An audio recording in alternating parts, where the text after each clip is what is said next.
નમસ્કાર દર્શક મિત્રો, હું છું પરમાર અનિશા. તમે જોઈ રહ્યા છો લોક સામના ન્યૂઝ. તો જોઈએ આજના સમાચાર ગાંધીનગરથી અમારા રિપોર્ટર નારાયણભાઈ પંચાલ સાથે.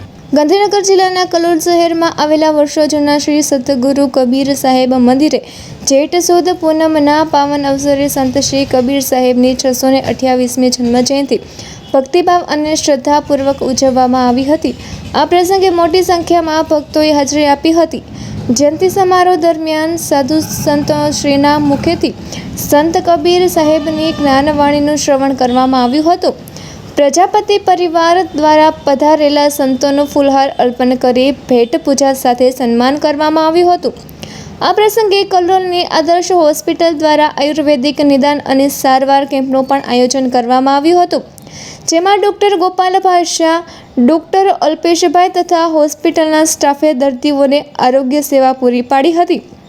કાર્યક્રમના અંતે કલોલના ઝૂલેલાલ મંદિરના હોલ ખાતે ભક્તજનો માટે મહાપ્રસાદનું આયોજન કરવામાં આવ્યું હતું. સમગ્ર કાર્યક્રમ મંદિરના સંતો અને ટ્રસ્ટીઓના માર્ગદર્શન હેઠળ ધાર્મિક અને સેવાભાવી વાતાવરણમાં સંપન્ન થયો. તો ફરી મળીશું એક નવા સમાચાર સાથે. ત્યાં સુધી જોતા રહો લોક સામના ન્યૂઝ.